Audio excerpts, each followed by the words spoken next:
Children, हम लोग discuss कर रहे हैं 10th क्लास का जो चैप्टर है। चैप्टर का आपको नाम पता है, दो चर वाले रैखिक समीकरण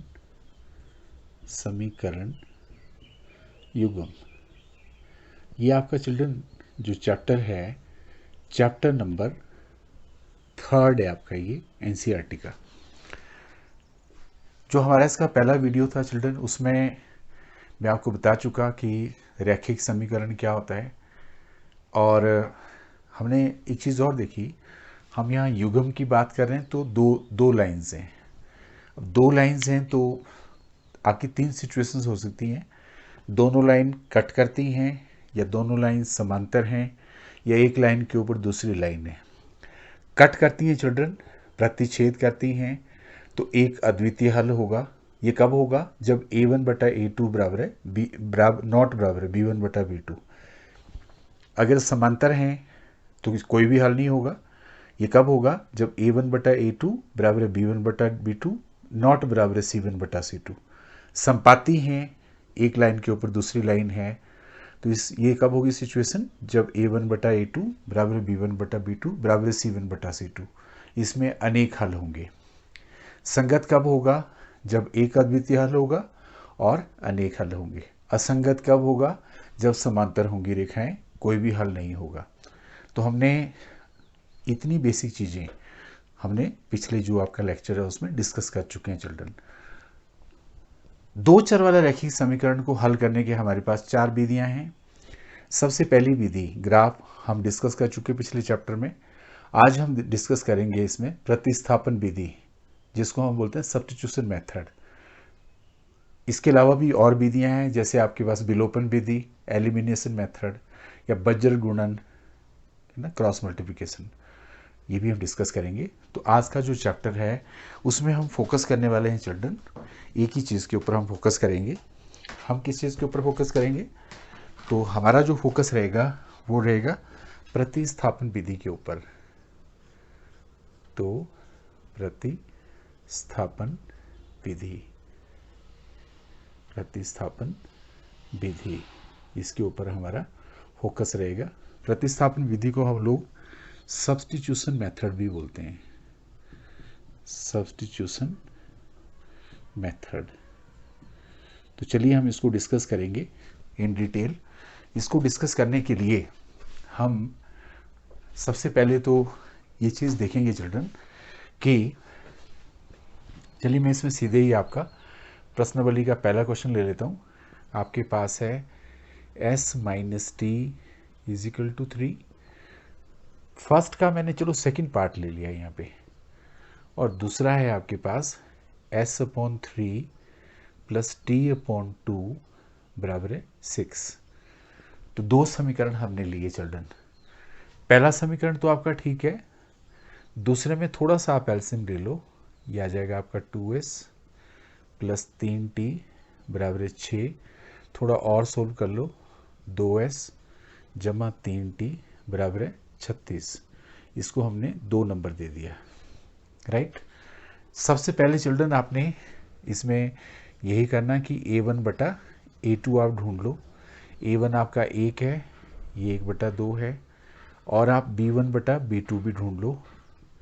आपके पास माइनस 1 बटा 3 है।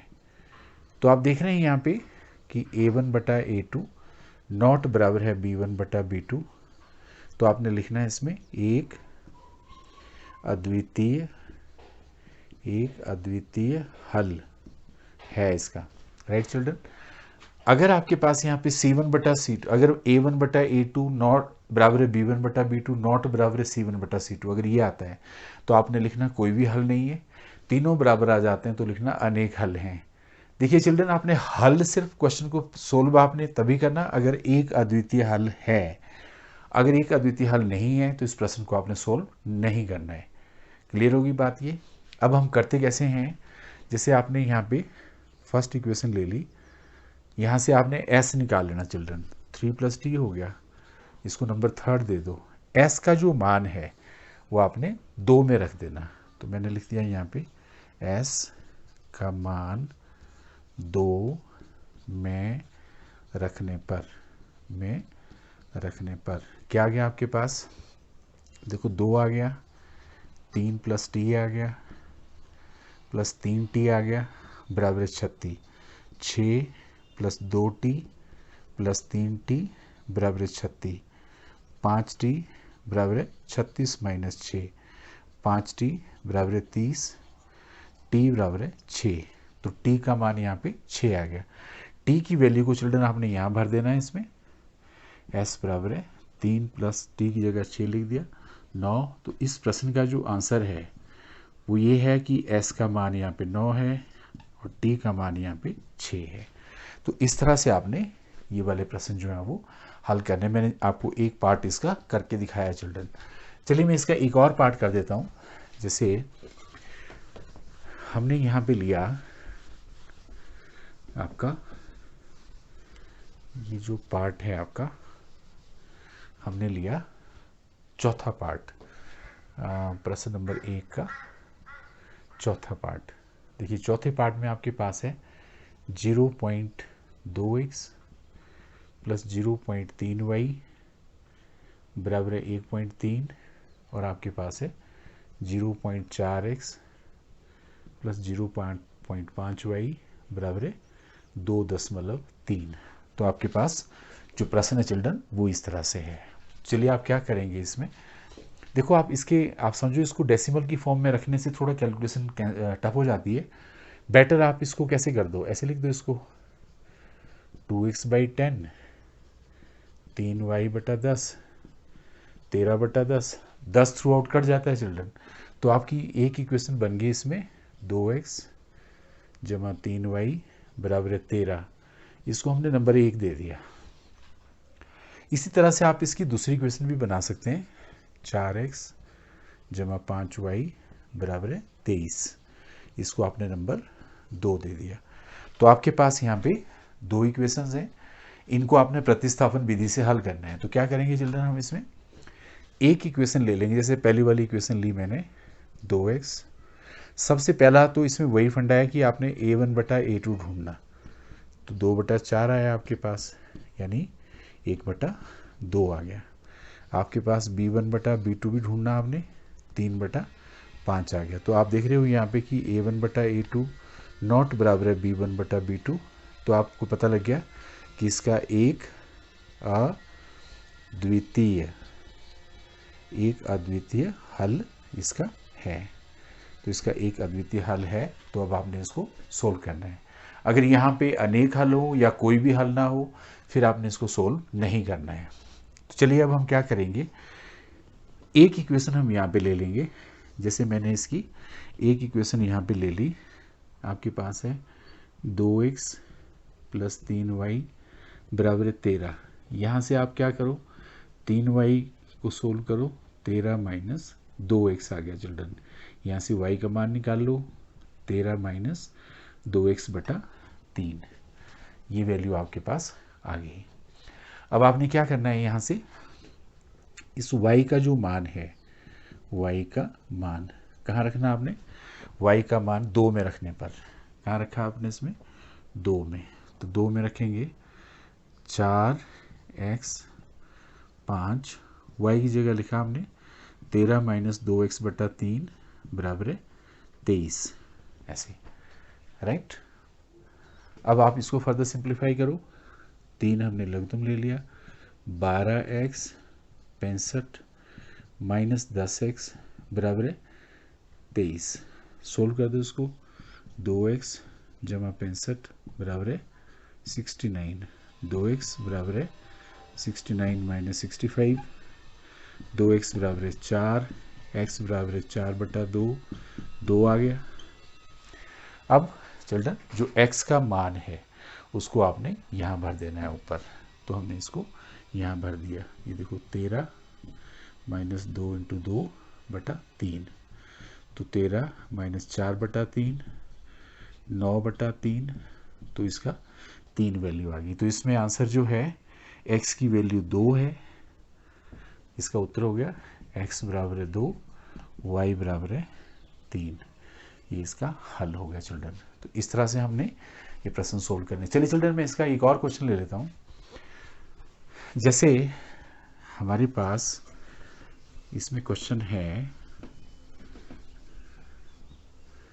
ये मैं आपका प्रश्न लेता हूँ। इसमें प्रश्न नंबर 2 है चिल्ड्रन। जैसे प्रश्न नंबर 2 में क्या है, आपके पास है 2x जमा 3y बराबर 11, और दूसरा समीकरण है 2x माइनस 4y बराबर माइनस 24, है ना। को हल कीजिए और इसमें m का वह मान ज्ञात कीजिए जिसमें y बराबर है mx प्लस। तो आपने इसमें m की वैल्यू निकालनी है चिल्ड्रन। ये प्रश्न है आपका, राइट। तो हम इस प्रश्न को भी सेम टेक्निक में सोल्व करेंगे। ये आपकी फर्स्ट इक्वेशन है, ये सेकंड है। सबसे पहले तो आप यही कर लो कि a1 बटा a2 2 बटा 2 आ गया, काट दो। यहाँ से आप इसमें b1 बटा b2 निकाल लो, 3 बटा माइनस 4 आ गया। अब आपको अच्छे से पता लग गया कि a1 बटा a2 नॉट बराबर है b1 बटा b2। तो आप लिख सकते हैं इसमें एक अद्वितीय हल है। तो इसका एक अद्वितीय हल है। ये क्लियर हो गया आपको, राइट। कोई डाउट तो नहीं है इसमें। अब आप कोई भी इसकी एक इक्वेशन ले लो, जैसे 2x जमा 3y बराबर 11। तो 3y बराबर 11 minus 2x, y 11 minus 2x बटा 3। y का जो मान है चिल्ड्रन वो आपने 2 में रख दिया। y का मान आपने कहाँ रखा, 2 में। तो जब आप 2 में रखेंगे तो देखो 2x आ गया आपका, माइनस 4 आ गया, 11 माइनस 2x बटा 3 आ गया, बराबर है माइनस 24 आ गया। तो इसको हम थोड़ा सोल्व कर देते हैं। आपके पास यहाँ पे 6x आ गया, माइनस 44 आ गया, प्लस 8x आ गया बटा 3 बराबर है माइनस 24, राइट। इसको थोड़ा सोल्व करेंगे तो आपके पास है ना, इसको जब हम सोल्व करेंगे, ठीक लिखा ना हमने ये चिल्ड्रन, कोई गड़बड़ तो नहीं कि इसमें 2x minus 4y minus 24, okay. तो 6x माइनस 44 प्लस 8, ठीक है। तो अब इसको सोल्व कर देंगे तो 8 और 6 14x माइनस 44 माइनस 72 हो गया। तो 14x माइनस 72 प्लस 44। तो 14x यहाँ पे तो आपके पास 2 आ गया, और यहाँ पे भी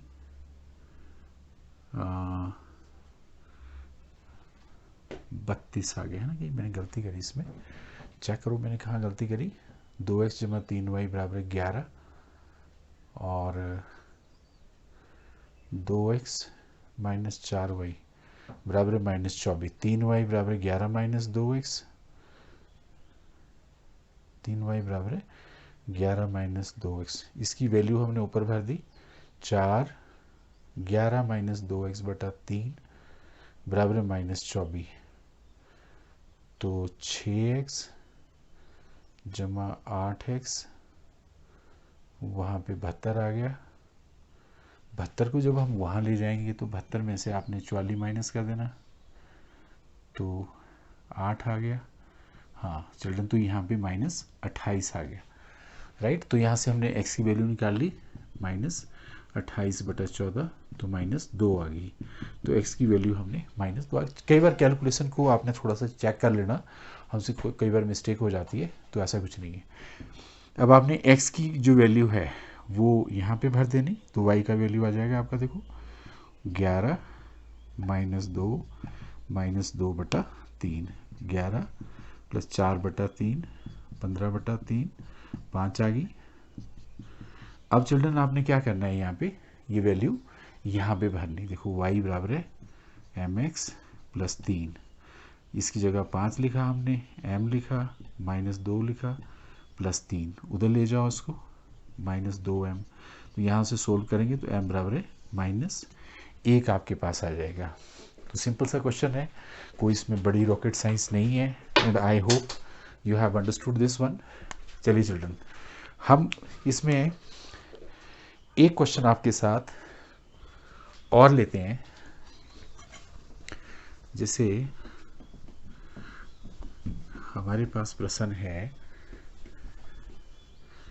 प्रश्न नंबर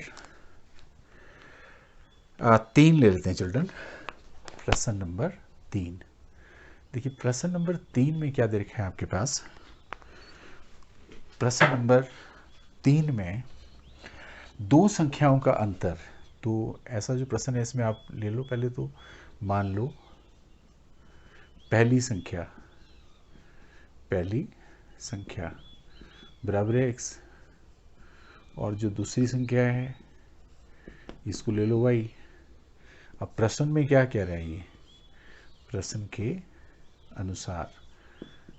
अनुसार क्या हो गया कि इन दो संख्याओं का अंतर, यानी आपके पास दे रखा है x - y बराबर है कितना दे रखा है 26। ये दे रखा है आपके पास पहला नंबर, राइट। तो अगर हम, और साथ में दे रखा है कि जो एक संख्या है दूसरे की 3 गुनी है, एक संख्या दूसरे की 3 गुनी है। तो इसको आपने पहला नंबर दे दिया, x - 3y बराबर है 0।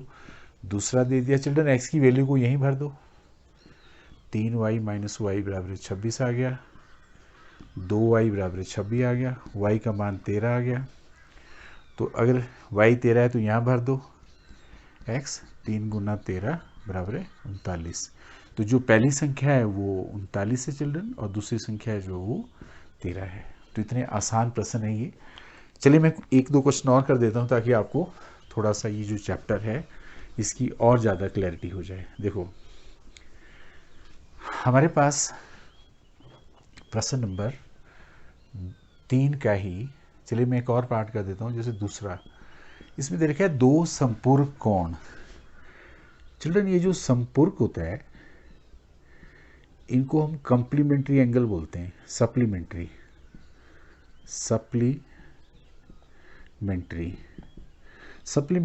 कौन से होते हैं, जिनका योग 180 होता है।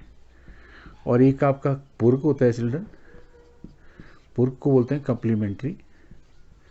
कॉम्प्लीमेंट्री, इनका योग जो है वो 90 डिग्री होता है। तो पहले तो आपको ये क्लैरिटी जरूर होनी चाहिए कि सप्लीमेंट्री और जो कॉम्प्लीमेंट्री एंगल्स हैं उनका जो योग है चिल्ड्रन, उसमें आपके पास क्या प्रॉब्लम आती है ना। इसको अगर हम देख लें तो फिर आपको थोड़ा सा क्लैरिटी हो जाएगी, है ना।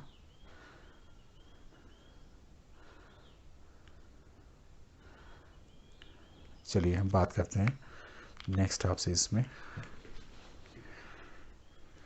हमारे पास जो अगली बात है इसमें, तो चलिए मान लिया जाए कि मान लो जो पहला कोण है आपका, पहला कोण वो हमने x डिग्री ले लिया, जो दूसरा वाला कोण है उसको हमने y डिग्री ले लिया। अब आपके पास क्या दे रखा है इन्होंने, ये दोनों सप्लीमेंट्री हैं, तो चिल्ड्रन x जमा y बराबर 180। ये तो प्रश्न के अनुसार हो गया, प्रश्न के अनुसार, है ना, यहाँ लिख लेना आपने प्रश्न के अनुसार।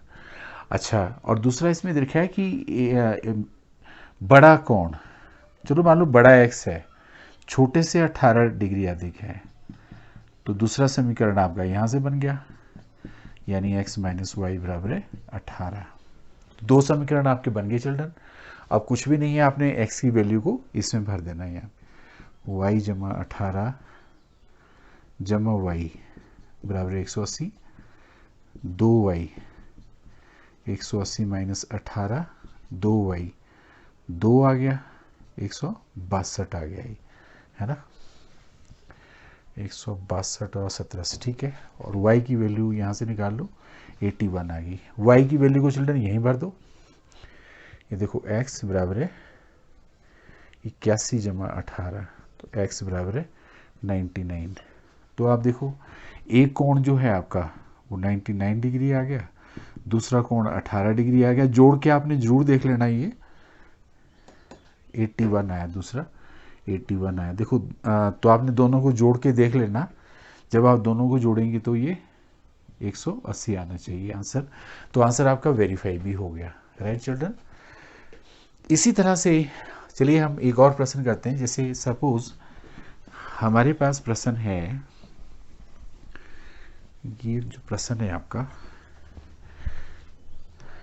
प्रश्न नंबर 3 का 5th पार्ट है। देखिए 5th पार्ट में कह रहा है यदि किसी भिन्न के अंश और हर, देखिए जो भिन्न होती है, कोई भी जो भिन्न होती है चिल्ड्रन, वो x/y होती है। तो इसमें क्या बोला है इसने, प्रश्न के अनुसार इसने आपको बोला कि अगर इसके अंश और हर दोनों में 2 जोड़ दें तो भिन्न कितना हो जाता है आपका, 9/11 हो जाती है। तो हमने इसको लिख दिया 9/11। सोल्व कर दो, 11x जमा 22 9y जमा 18। सोल्व कर दो, 11x minus 9y 18 minus 22, 11x minus 9y बराबर माइनस 4। इसको आपने नंबर 1 दे दिया। आगे कह रहा है इसमें चिल्ड्रन ये कि यदि इसके अंश और हर दोनों में 3 जोड़ दिया जाए, तो इसमें भी 3 जोड़ दिया, हर में भी 3 जोड़ दिया, तब ये जो भिन्न है आपका वो 5/6 होगी। तो 6x जमा 18 5y जमा 15, 6x minus 5y 15 minus 18, 6x minus 5y minus 3। इसको हमने नंबर 2 दे दिया। तो हमने चिल्ड्रन दोनों समीकरण इसके लिख दिए। अब आप कोई भी इसका एक समीकरण ले लो, 11x माइनस 9y बराबर माइनस 4। तो 11x बराबर 9y माइनस 4, x बराबर 9y माइनस 4/11 हमने लिखा। x का मान चिल्ड्रन आपने दूसरे में भर देना, 11 9y माइनस 4/11 माइनस 9y बराबर माइनस 4। इसको चिल्ड्रन थोड़ा सोल्व कर लो आप। यहाँ पे कहाँ पे भरा मैंने, ये दूसरे समीकरण में भरना चिल्ड्रन, ये आपने ध्यान रखना। x का मान जो है हमेशा x का मान 2 में भरना। तो 2 में आपके पास देखो 6 है, 9y माइनस 4/11 है, माइनस 5y है बराबर माइनस 3 है। तो 54y माइनस 24 माइनस 55y बराबर माइनस 33। थोड़ा सोल्व कर दो, minus y minus 33 plus 24 minus y बराबर है तो 34 और कितना आ जाएगा 9 माइनस 9। तो y की वैल्यू आपकी 9 आ गई। x की वैल्यू आप यहाँ से निकाल लो चिल्ड्रन, 9 9 81 माइनस 4/11 आ गया, 70/11 7 आ गई। तो जो भिन्न है आपकी वो देखो 7/9। That is your answer, right children. So I hope you have understood this chapter. मैंने आपको इस चैप्टर के काफ़ी क्वेश्चन करा दिए। बाकी के प्रश्न चिल्ड्रन आपने खुद से ट्राई करने हैं। देखो मैथमेटिक्स प्रैक्टिस करने से आता है। सारे प्रश्न मैं कराऊँ उससे मैथ आपको आने वाला नहीं है। मैंने आपको आइडिया दे दिया कि इन प्रश्न को कैसे करना है। बाकी के प्रश्न आप प्रैक्टिस सारे करेंगे तो ही आपको ये चैप्टर क्लियर होगा। तो ये आप प्रैक्टिस करें। फर्दर चिल्ड्रन, अगर मेरा वीडियो पसंद आया तो subscribe my channel, press like button also and share this video with other children. और जो बच्चे हैं जिनको रिक्वायरमेंट है, जिनको मैथ का एक्सेस नहीं है चिल्ड्रन, हमारे पास बहुत सारे बच्चे ऐसे हैं जो गांव में रहते हैं या फाइनेंशियली उतने स्ट्रॉन्ग नहीं हैं या वहाँ पे टीचर अवेलेबल नहीं है। तो वो सारे बच्चे मेरा जो ये चैनल है इसको सब्सक्राइब करिए, फ्री में मैथ लर्न करिए। मैथ आसान विषय है और आई होप कि आप सब बच्चे इसको एंजॉय करेंगे, राइट। थैंक यू बेटा।